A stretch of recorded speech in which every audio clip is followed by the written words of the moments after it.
Hello दोस्तों, आप सभी कैसे हो। मैं आशा करती हूँ आप सभी अच्छे होंगे, स्वस्थ होंगे, मस्त होंगे। आइए चलिए कहानी शुरू करते हैं। कांच की हरी चूड़ियाँ।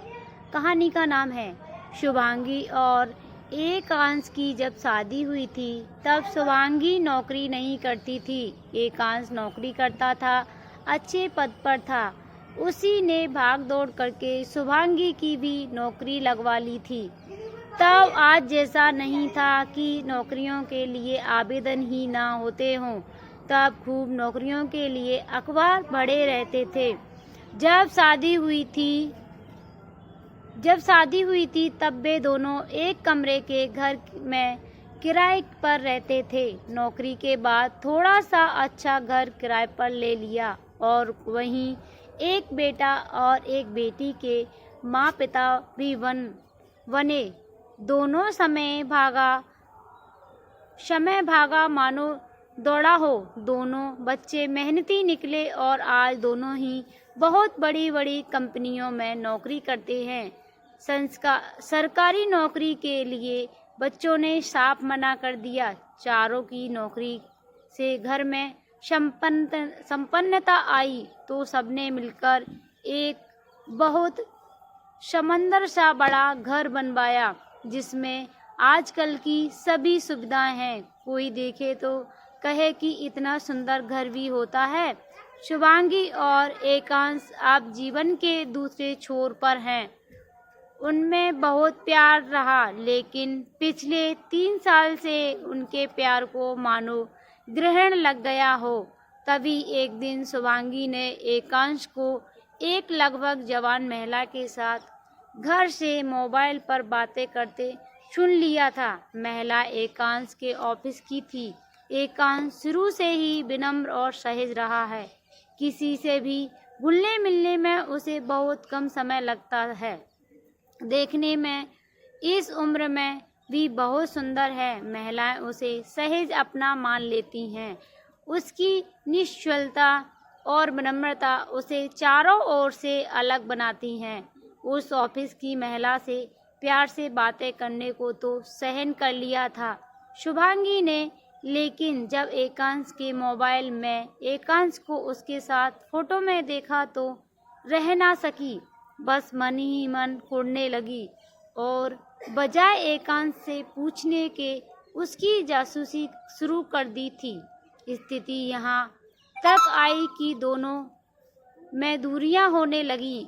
घर में कलह का साम्राज्य छा गया, जिसका प्रभाव पहले तो बच्चों पर पड़ा और होते होते स्थिति यहाँ तक पहुंची कि दोनों में बातचीत बिल्कुल बंद हो गई थी। बच्चों ने एक दिन जब अपने पिता अर्थात एकांश से पूछा, पापा सच क्या है? सच यही है कि मैं निर्दोष हूँ। रही बात तुम्हारी माँ की, तो जिनके विश्वास कमजोर होते हैं वहाँ प्यार की उम्मीद करना बेईमानी है। फिर भी तुम जिद कर रहे हो तो सुनो। जिस लड़की से तुम्हारी माँ मुझे जोड़ रही है वह शादीशुदा है। उसका बहुत सुंदर पति है और एक बच्चा भी। रही बात मेरी, तो मेरे साथ कितनी लड़कियां और औरतें फोटो कराती हैं। क्या सभी के साथ मेरे संबंध हो जाएंगे? मेरे ऑफिस के लोग तो मुझे विजय माल्या कहते हैं। फिर हंसकर बोले थे, अब तुम्हारे पापा इतने सुंदर, तो इसमें उनका क्या दोष? दोनों बच्चों को पापा की बात पर कितना विश्वास आया था, कितना नहीं, ये तो वही जाने। लेकिन बच्चों ने ना तो एकांश से बोलना बंद किया और ना ही प्यार करना। लेकिन शुभांगी का शक बढ़ता गया और धीरे धीरे उसकी जगह अहंकार ने ले ली। वहीं शुभांगी जो एकांश की हर बात मानती थी, अब हर बात का विरोध करने लगी थी। और वैसे भी जहाँ अहंकार होता है वहाँ कुछ भी टिक नहीं सकता, तो फिर उन दोनों का प्यार कैसे टिकता? आखिर वह दिन भी आ गया जब शुभांगी ने एकांश से स्पष्ट कह दिया, आज से मुझे तुमसे कोई लेना देना नहीं। मुझसे किसी भी बात की कोई उम्मीद ना रखना। खाने पीने से लेकर कपड़े धोने और सोने से लेकर अब इस उम्र में मैं ये सब ठीक रहेगा। एकांश ने कहा तो शुभांगी ने साफ कह दिया था, नई नई लड़कियों के साथ फोटो करवाने और उनसे प्यार की पीके बढ़ाना क्या इस उम्र में ठीक है। एकांश जान गया था अब कुछ भी संभव नहीं है। एकांश के रिटायरमेंट में 3-4 साल ही रह गए थे। रात दिन की चिंता और कलह ने उसे तोड़ दिया था। एक दिन ऑफिस में ही उसे चक्कर आ गया और गिर पड़ा। ऑफिस के लोग उसे अस्पताल ले गए, उसके टेस्ट करवाए, पता चला शुगर लेवल बहुत नीचे चला गया था। ब्लड प्रेशर तो पहले से था ही। शुभांगी ने बिल्कुल देखभाल नहीं की। बच्चों की नौकरियां हैं, वे सुबह निकलते तो रात को ही घर में घुसते। शुभांगी जानबूझकर एकांश को चिढ़ाती, रोटी पानी पूछना तो दूर। हार थककर एकांश ने एक कामवाली महिला को रख लिया।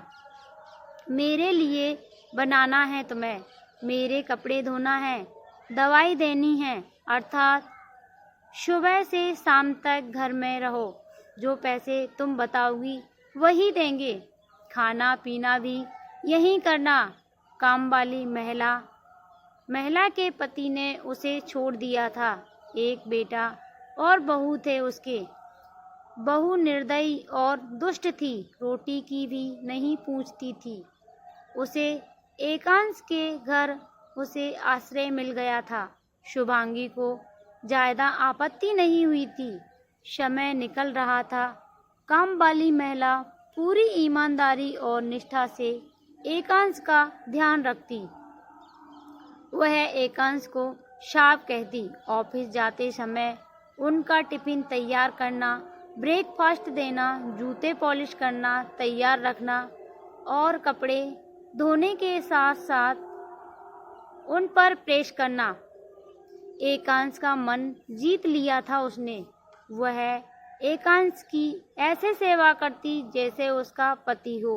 वैसे भी एकांश का स्वभाव और सरलता हमेशा सभी के लिए प्रिय रहा है।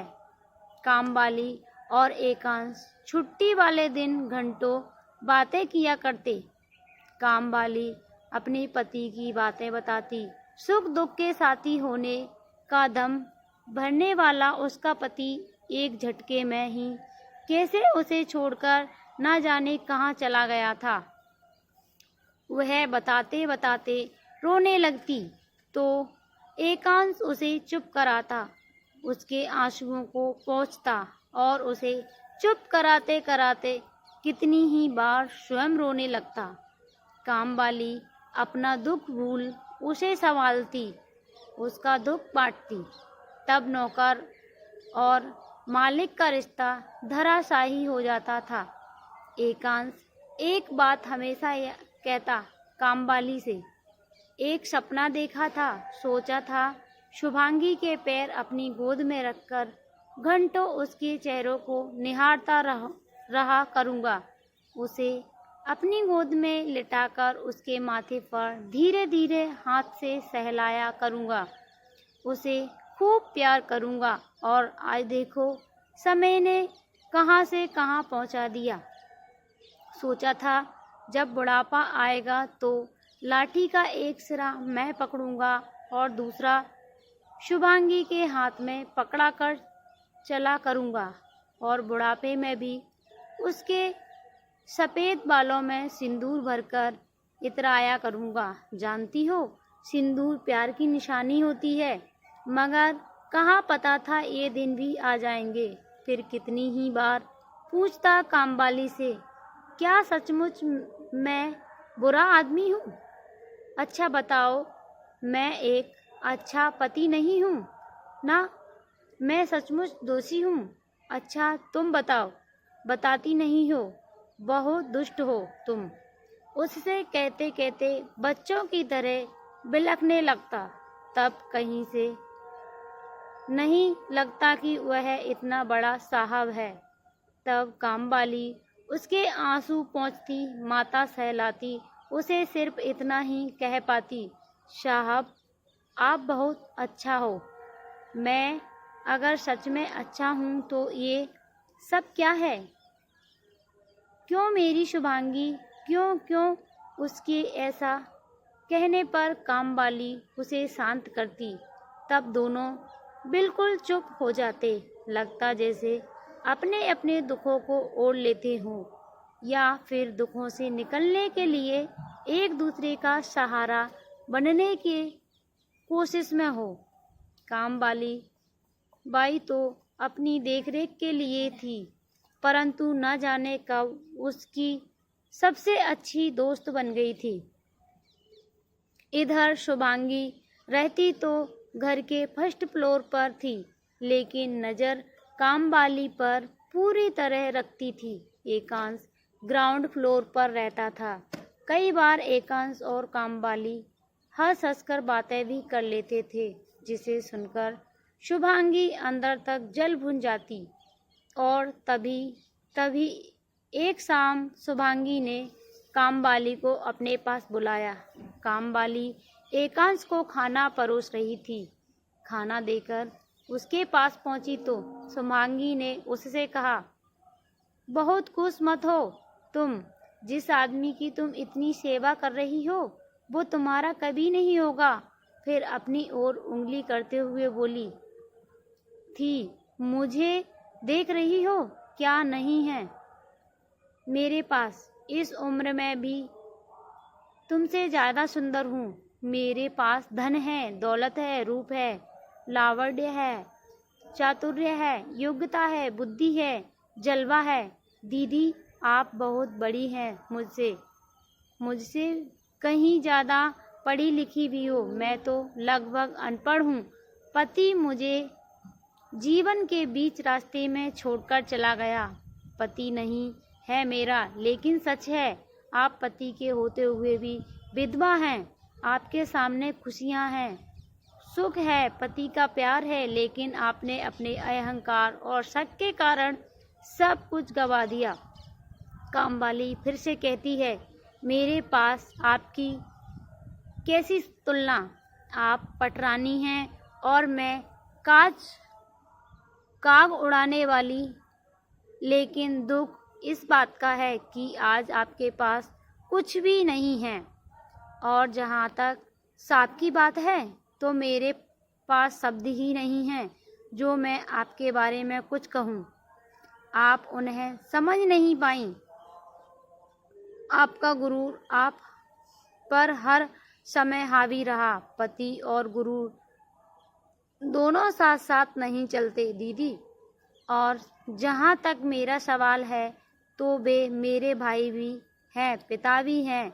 और कामवाली कुछ आगे बोलती कि शुभांगी बोल पड़ी, और पति भी? ठीक कहा आपने, पति भी। मेरा पति आज से 14 साल पहले मुझे छोड़कर घर से चला गया था, लौटा ही नहीं आज तक। जब एक ने मेरा साथ नहीं दिया तो और से कैसी उम्मीद? फिर बिल्कुल शुभांगी चेहरे के सामने अपना चेहरा करके बोली, दीदी आपकी इसी व्यवहार ने, इन्हीं बातों से आज आपको कहीं का नहीं छोड़ा। स्त्री पुरुष का हर रिश्ता पति पत्नी का ही नहीं होता। कुछ रिश्ते बहुत अलग होते हैं जिन्हें शब्दों में नहीं बांधा जा सकता, कोई नाम नहीं दिया जा सकता, बेनाम होते हैं। यह बोलकर वह चलने लगी थी, फिर रुकी और बोली, चलती हूँ दीदी, साहब ने खाना खा लिया होगा। फिर आगे बोली, आज आपकी बातों के चक्कर में उनके पास न बैठ पाई, नहीं तो खाना अपने सामने ही खिलाती हूँ उन्हें। आपको तो पता ही होगा, सांप को खाना खाते समय पहले ही कौर पर पानी देना होता है। हिचकियाँ आती हैं उन्हें। फिर लगभग भागते हुए बोली, और दवाएं भी तो देनी है, हे भगवान। कामवाली भागती हुई एकांश के पास आ गई थी। आज खाना देते समय पानी नहीं रख पाई थी उनके पास। एकांश ने पहला ही कौर खाया होगा, हिचकियाँ रुकी ही नहीं होंगी, पानी था ही नहीं उसके पास, सब्जी पर ही लुढ़क गया था। कामवाली साहब साहब कहकर बिलख रही थी। बेटा बेटी भागकर आ गए थे, शुभांगी भी आ गई थी। दोनों बच्चे भी पापा पापा करके विलाप कर रहे थे कि कामवाली ने दोनों हाथ जमीन पर दे मारे थे। हरे कांच की चूड़ियां टूटकर बिखर गई थी। शुभांगी हारे हुए जुआरी की तरह हाथ मल रही थी।